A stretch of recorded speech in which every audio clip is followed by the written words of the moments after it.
everyone. Welcome to day 2 of International Careers Week. We have really special guest today, Chase Sutherland, who was born and raised in Michigan. Chase graduated from Michigan State University after studying creative advertising and copywriting. He then joined the JET program as a high school English instructor in Japan. He spent 5 years with the JET program before joining the manga publisher COAMIX as an editor and became part of the SILENT MANGA audition project, the world's largest international manga competition. Thank you so much for joining us today, Chase. Yeah, thank you. Thank you for having me again. Hello from Japan. Thank you.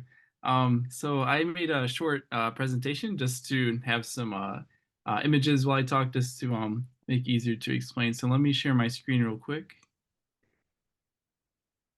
Let's see.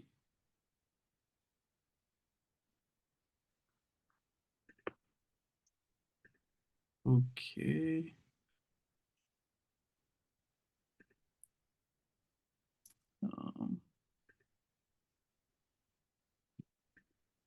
Okay, here we go. Okay. Can you see it okay? Yes. Perfect. I'm more used to Google Hangouts, so it's been a while since I've used Zoom. So yeah, thank you for having me. So yeah, I've been working as a manga editor for 2 years. I actually just ended my job at the end of last year, but I'd like to uh, share with you guys my knowledge of the manga industry and just talk a little bit about anime industry. Let's see. Okay. So yeah, I'm from Michigan, like Nikki said, and I was working as an English teacher in Japan. And I was lucky enough that after the contract was ended, I ended up with a job in the same prefecture in Kumamoto. And yeah, the job was through COAMIX. Their main title is Record of Ragnarok. Maybe you've heard of it. It's on Netflix through a anime adaptation. And there's some other titles, but the main uh, I guess it's mainly seinen. So there's shonen, which is more towards a younger audience, but seinen is more adult, towards a older audience. And the CEO is actually from Kumamoto, so that's why he branched from Tokyo to Kumamoto. Most manga jobs are in Tokyo, but since he's from Kumamoto, he wanted to start in Kumamoto, a new branch. And actually, he was the fifth editor of Weekly Shonen Jump, so this is probably the biggest manga magazine in the world currently. So, but before he was the fifth head editor, he was the editor for Fist of the North Star and City Hunter. So two very popular titles, classic titles. But he was the editor for these two manga and uh, rose to the fifth head editor, and then started his own company. But he actually started the company, or he started the new branch in Kumamoto, not in the city, but in the countryside, in the Aso region. So it's kind of an interesting story why he started in this region where there's lots of nature and like hot springs. It was to build this place. So he wanted to build a place where international artists could come and live in Japan and work. So and be surrounded by nature and not have to worry about like the Tokyo life, the busy Tokyo life. So that's why I could work in Kumamoto and not have to go to like Tokyo for a editor's job. Yeah, so yeah, but it's got everything anyone would want to have.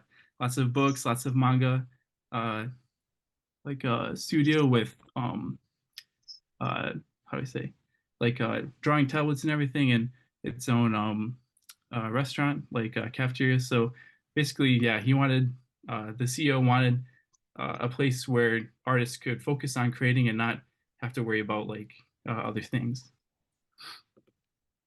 And my role when I was working there um, was basically work directly with the artists to work towards making a manga series. And I was in charge of 3 artists. There was 10 in total. Let me think. There was 4 from Indonesia, 2 from Brazil, 1 girl from LA, 1 girl from Russia, Finland, and Australia. So yeah, there was 10 in total, but I was working with 3 towards a manga series. And basically, it's a little different than uh, like how editors work maybe in other countries. In Japan, it's a very collaborative experience, like collaborative relationship. So we'd work really closely together, and they'd like show me their ideas, um, maybe stuff about their characters, but I would give advice on plot points, maybe like the paneling, like the panels on the page, uh, if there's too many panels or if it didn't flow like nicely, or if it flowed kind of in a strange way, or if the camera angles were quite strange. I give advice on these kinds of points. And probably the biggest role of a manga editor is to how do I say set like make schedules and set deadlines. Um, so because the manga artists their job is to create, so your job is to organize and plan things so they don't have to worry about it. So you're almost like a producer as a manga editor. But yeah, in general, the main way that manga artists kind of start out, how they debut, is that they receive an award in a manga contest. So this kind of gets them noticed, like this proves their ability, and they then start working with an editor. So like um, many times like these publishers would like a manga publisher would host a manga contest, and then the winners of that contest would be assigned like an editor, and then from there they'd start working on like a first chapter of a series.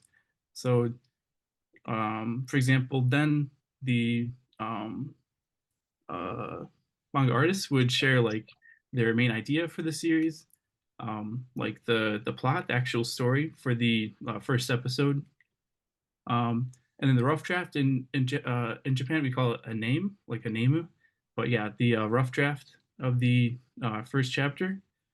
And then if everything goes well, usually it's a lot of like in these in this stage, like the idea and the plot and the name, it's a lot of back and forth, basically making something that they can show the other editors, because the chief editor can give the green light to actually start the series.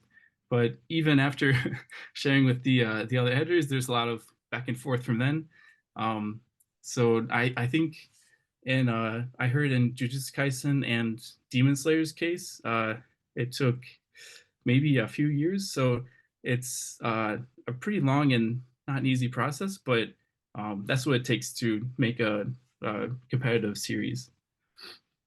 But yeah, so but yeah, that's the traditional way that manga artists have debuted in the past, and it still holds today. But there is some new ways. Um, there's yeah, maybe in the most recent years there's international manga contests. For example, the Silent Manga Edition. That's um, the manga competition that the publisher I was working with holds. So that's how we discover international talent. And the winners of this contest were invited to the Artists Village where I was working. But yeah, there's this contest, and it's only for how do I say manga without dialogue. So that way, anyone from any country can join because it's there's no language barrier. But Totori also has a international manga audition, as well as Kyoto. I think Kyoto is pretty big. They have uh, at the awards ceremony, they have like an event where you can actually talk with publishers and editors, like a kind of mixer. So it's a pretty big, how do you say? It's a good a good way to get into the industry. I think they have um, a section for animation, like they have an animation category maybe, but pretty big contest. So yeah, those are international manga contests to enter the industry. But these days, Webtoon is also uh, like a huge industry. Uh, Yeah, and the thing about Webtoon is that it's you can self-publish. It's a little difficult because since it's in color, like it takes a lot of time to produce an episode. So a lot of times there's studios, not just one person. But yeah, Webtoon it's really gotten popular these days. There's now anime adaptations like Solo Leveling and Lookism, I think. And there's a lot of how do I say? Um, like live action adaptations as well, like drama, Korean drama adaptations. But yeah, Webtoon is huge, and it's really changed how the traditional Japanese industry has thought about how people can debut. So that's one reason why I think Shueisha, which is the publisher of um, Shonen Jump, which is why Shonen Jump, Shueisha maybe started manga plus creators. So it's very similar to Webtoon. Like you can self-publish on this huge platform that's sponsored by the biggest manga publisher in Japan. Um, and there's been cases of people self-publishing on Twitter or X. I think one example is King's Ranking of Kings. It was Japanese creators started uploading their manga to X, and then a editor noticed, and then actually talked to them about making a legit series through the publisher. So yeah, there these days it's um, how do I say? There's more opportunities to debut, but it's definitely um, very competitive for sure. But at the same time, there's a high demand for creators as well and animators. Yeah, but uh, I guess if you are interested in um, becoming a manga editor or a manga artist, these resources are I found very useful. For example, one is Manga in Theory and Practice. This is by Araki Sensei, who draws JoJo's Bizarre Adventure. Really, really good resource about characters and building a story. So really, really, really helpful. Yeah, Tezuka Osama's How to Draw Manga. This one's really useful. I think it might be only in English, but this one I found extremely helpful. And the Silent Manga Edition also has a playlist called Manga 101. So this is really useful. It has videos on like how to draw, um, like how to set up the page, like what margins to use. Um, it has things about like how to draw the name, like the rough draft. Really, really useful. Um, yeah, and then just some advice about for future manga editors. I would recommend to really read manga to study the paneling and the camera work because that way you can give advice to uh, the manga artists. If while you're reading their rough draft, if you're like, something feels strange, then you can think about a manga that has good paneling and look together and give some advice. And then let's see. Sorry, let me minimize this. Okay, cool.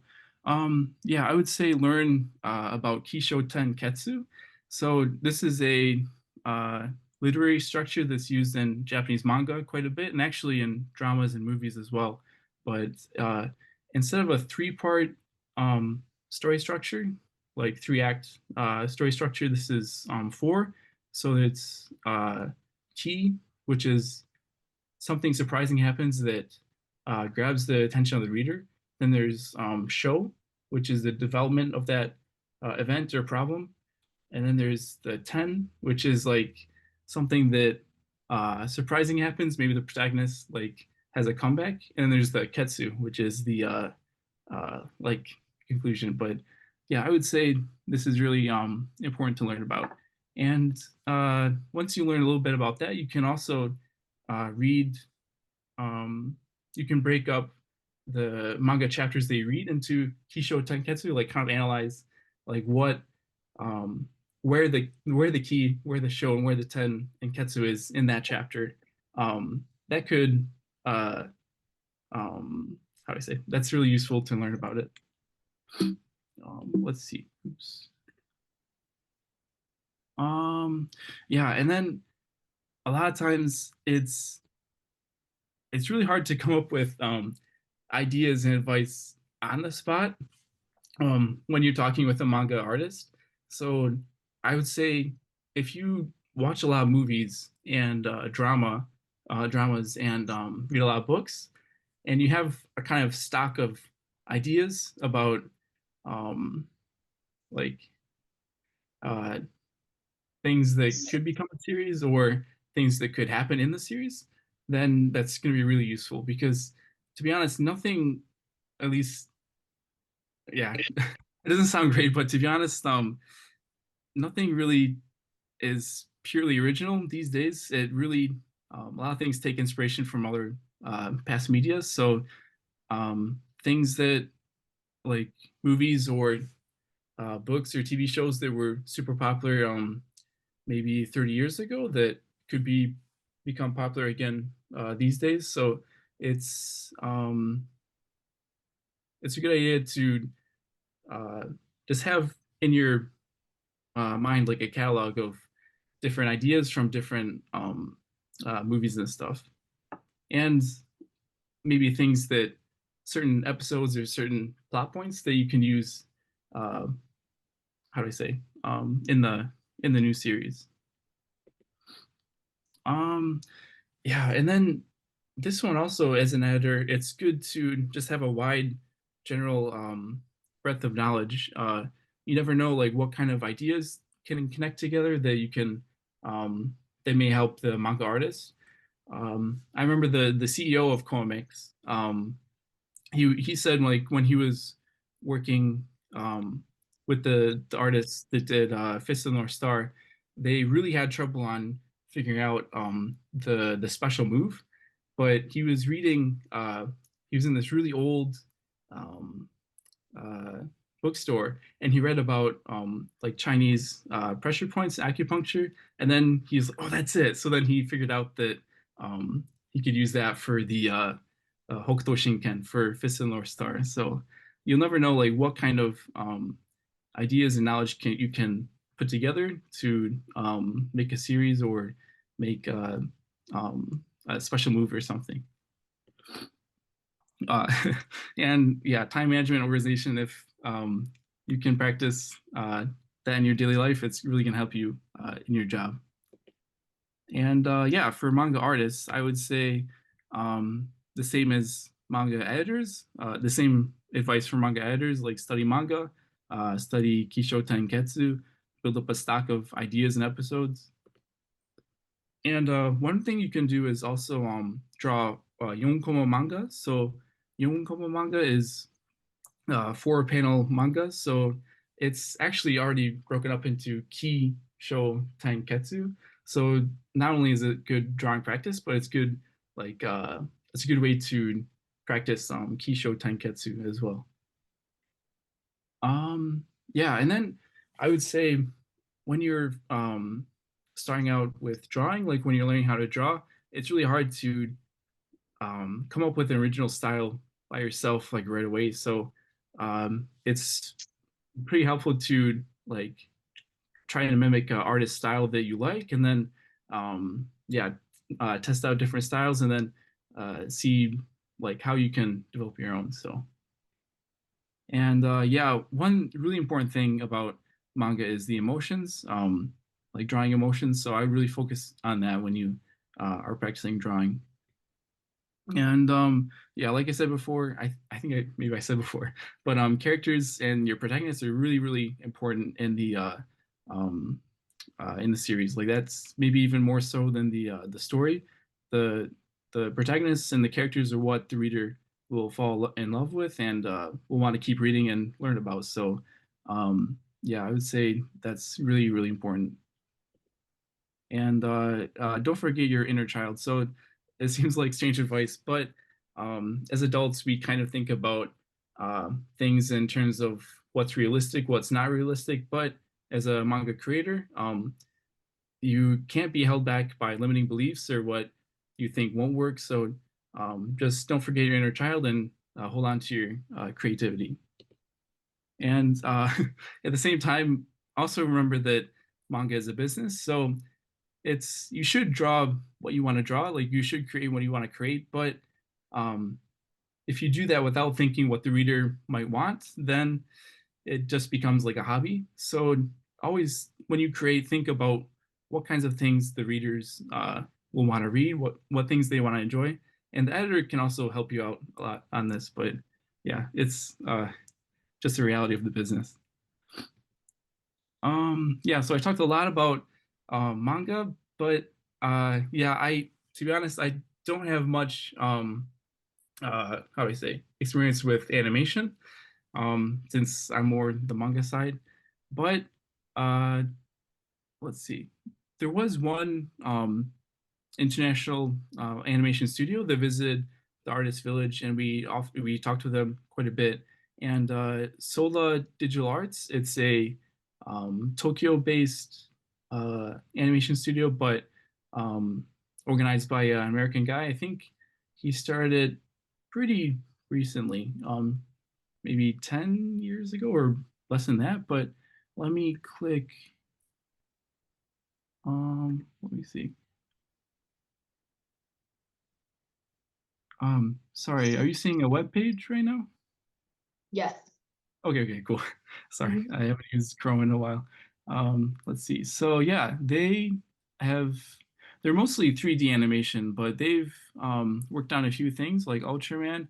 They worked a little bit on Elden Ring, which is huge, but mostly they were working on like Ghost in the Shell, some things for Blade Runner. But yeah, definitely, if you are interested in the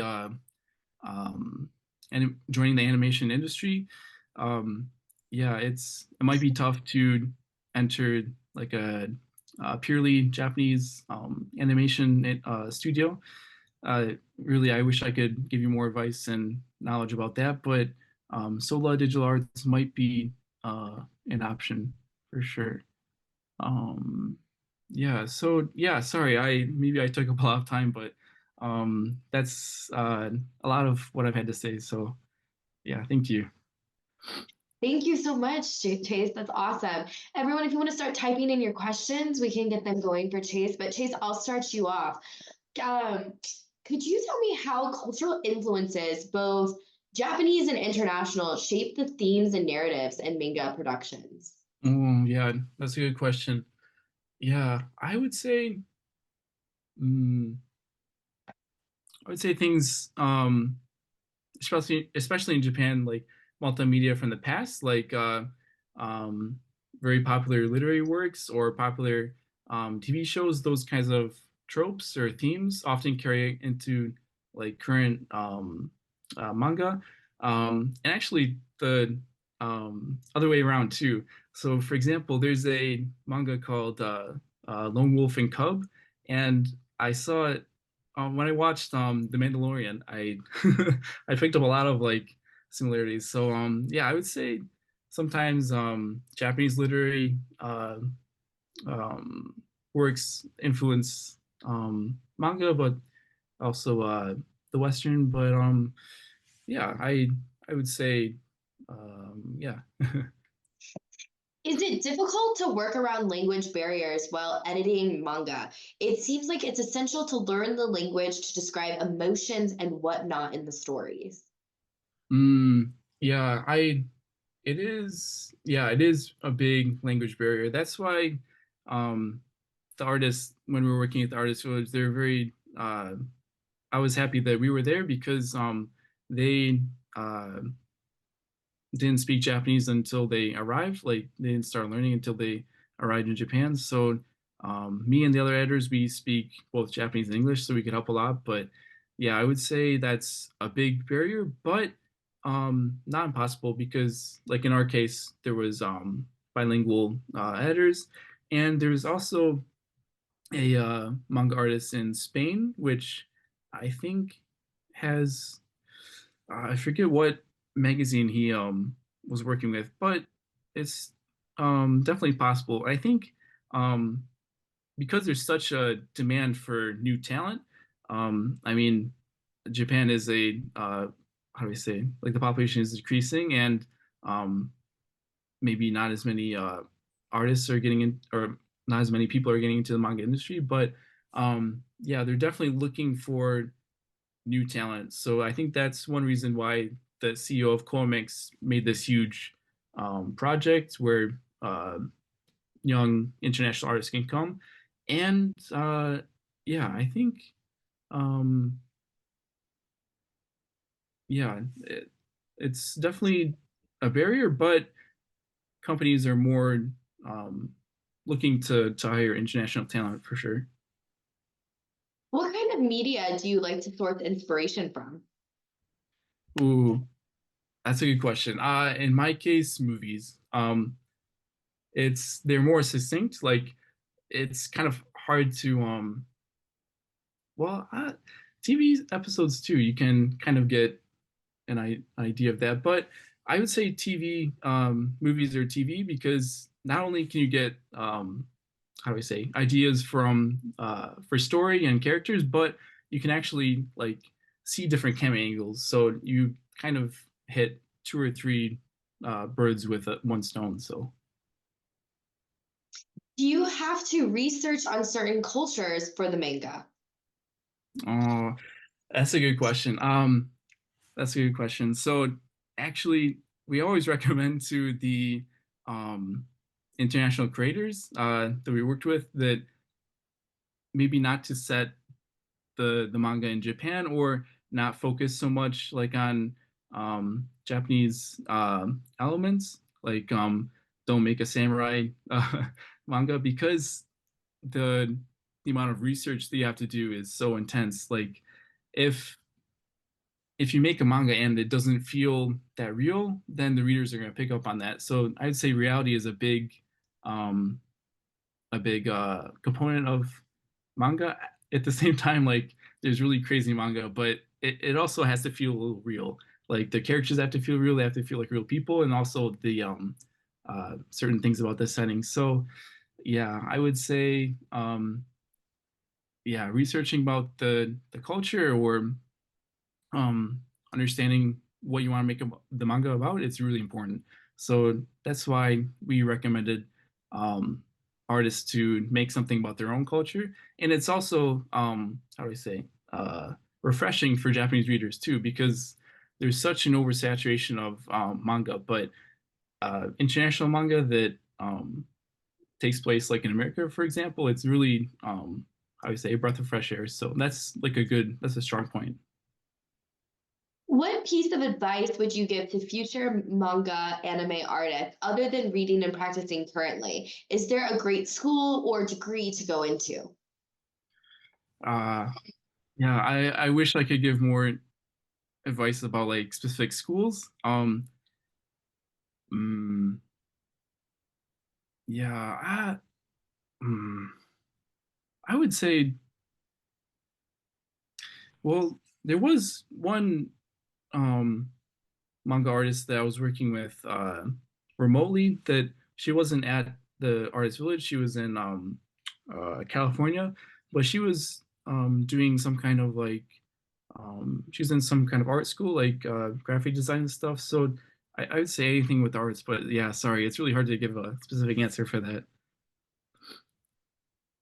In your experience, what are some challenges and rewards of working in the manga industry, and how did you overcome obstacles in your career? Mm, yeah, that's a good question. Mm, yeah, I would say it's rewarding whenever something comes into fruition. Like it takes a lot of time uh for something to get approved to be made. Um Yeah, just when I was leaving, an artist that I was working with for a long time, got approved to be, how do I say, for a chapter, for like the first chapter to be approved. So that was really, really exciting, for everybody. But, yeah, yeah, challenges. For me, just the overall aspect of like actually almost being a manager or a producer, that was pretty challenging. Yeah, for most of my uh, professional career was just me I had to worry about. But yeah, you feel a sense of responsibility for sure as a manga editor, for the artist, because they're putting a lot of trust in you and you're putting a lot of trust in them. So yeah, that was challenging. That was a little challenging. Yeah. Can you share a memorable project or collaboration that you were been involved in within the world of manga? Yeah. Yeah, I would say the whole Artist Village project for sure, because up until two up until let me think, a year ago, yeah, up until about a year ago, it was just the silent manga audition. Like a lot of uh international creators were winning awards and doing stuff in their own countries, which is great. And we were working together remotely to make things for the magazine, but it's a little difficult to do remotely. So just having planning and having 10 people come from all over the world was a huge deal for sure. And actually working together was great. How long would you say it takes to make a chapter? Oh, that depends. So the actual making the actual first chapter is um, like actually drawing the first chapter doesn't take too much time. Like maybe a few weeks if you're on the pace of like the actual series. But to actually have the first chapter approved, that takes a lot of time. In our case, took it took a year, but at the same time, w- uh, I'm not sure how much I can say actually, but sorry, it does take a long time. Like I said before, in Jujutsu Kaisen and Demon Slayer's case, like they maybe like 3 years or so, they were going back and forth a lot with the editor. So the actual to get the actual approval for the series takes it can take a lot, but it can also not. It really just depends. How has the global popularity of manga influenced the industry, and what opportunities exist for professionals to contribute on an international level? Mm, yeah, I would say um, Mm, yeah, recently in particular, it's really gotten popular globally. I think thanks to Demon Slayer, like the success of the movie and such. But I think that spurred the industry to try to start more to reach out internationally, like to get more international talent. Maybe I'm thinking that's why Shueisha, the publisher of Demon Slayer and uh, Shonen Jump, like they started this Jump Plus creators and doing these kinds of things. So yeah, definitely, um, the industry has started to, now that they know that the audience is that there's potential for a global audience, now more than ever, that now they're looking more at what kind of talent they can get to come to Japan to work or even work remotely, because like I said, like especially with animators, there's a huge demand. Like the CEO of um, Sola Digital Arts, he came in. He was talking like they everyone in the anime industry, like all the anime studios, they can't take any more projects for maybe like 2 or 3 years because they're so backed up. They don't have the manpower. So yeah, definitely. Um, I think. now in the upcoming years, like there's going to be a big, how do we say, demand for new talent. What was the longest you had to wait for it to be published or approved? Uh, like uh, in my case, it took a year for how do I say, for the artist I was working with to get her first chapter.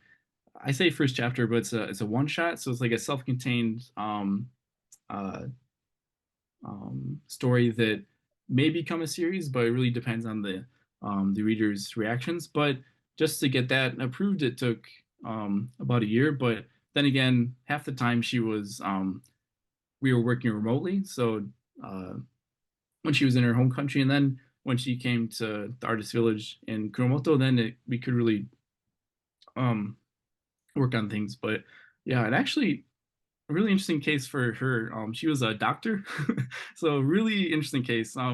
Even though she was super busy, and even though she was a doctor, she really loved manga that much that she wanted to come and work uh, as a manga artist. So, yeah, in her case, she was really busy working as a doctor, so it took time. But and then, like I said, it takes time for to get things approved for sure. Your adventure brought you to Japan. Other than your work in manga and anime, what was your favorite part of this travel? What would you recommend to others? Sorry, can you say one more time? Your adventure brought you to Japan. Other than your work in manga and anime, what was your favorite part of this travel? What would you recommend to others? Uh, Dang. I see. I see. Yeah. I don't know. For me, it was really interesting just to learn like about a new culture. It's very different from anything in the U.S. So for me, it was just. I mean, it was tough at first for sure because you're basically learning a lot about everything. Like even just going to the post office, I was like, What's going on?" But yeah, just learning a new culture, learning about new people. That I'd say that was the best part. Yeah, I actually had studied in Shiga Prefecture, which is close to Kyoto. But I was really fortunate to be placed in Kumamoto. The people there in Shiga are nice, of course, as well. But in Kumamoto, it's in Kyushu in the south. It's very people are very hospitable. People are very warm. I discovered a lot of new foods, really good food down here. So yeah, just discovering new things was great. Um, Let me think. Advice. I would say, hmm, even even if you, I would say try something new. Like maybe even going to a new country with the not with the mindset that you want to work there, but just experiencing something new to like get out of your comfort zone. I think can really help like a lot of people maybe. What is your favorite Demon Slayer character? Or which one did you see grow the most? Oh, that's tough. I personally like Muichiro. Yeah, I forgot to mention yeah, I'm a twin. So I should have explained that when I showed like the first picture of me by the MSU Spartan statue. But yeah, I have a twin. So yeah, Muichiro was very interesting as well because he was a twin and he changed a lot because yeah, he's a very cold character. I actually didn't like him at first. I was like, man, he's kind of uh, like a yeah, he's not great. So seeing him change a lot and seeing his progression is very tragic, but yeah, very interesting for sure. I like Muichiro a lot. What genre of manga is your favorite? Um, oh, that's tough. Uh, I I tend to read a lot of shonen, but yeah, I'd say action. But I also like Mr. Like Monster by uh Urasawa Sensei. Really incredible. Like mystery. Yeah, I also like Tokyo Revengers is just kind of mystery. I'd say mystery or action for sure. Awesome. And then I think we only have time for probably one more question. So I'm going to ask you, what final advice would you have for the aspiring manga artists and anime creators in terms of honing their crafts and breaking into the industry? Sorry, in terms of, Just your last advice for aspiring manga artists. uh, um, I would say, okay, yeah. I would say don't underestimate old classics. You can learn a lot from them about the story. You can pick up a lot of good ideas. And I would say if you are if you do want to become like a manga artist or manga editor or anime animator, I would say stick with it. It might be really tough, but yeah, stick with it. Awesome. Well, thank you so much for joining us today, Chase. And I just want to quickly say thank you to our International Careers Week sponsors from the Dennis and Phyllis Washington Foundation, Humanities Montana, Softman Bank, and Clearwater Credit Union. Thank you all so much for joining us and hope to see you in another program. Bye. Yeah, thank you. Good luck, guys. Thank you.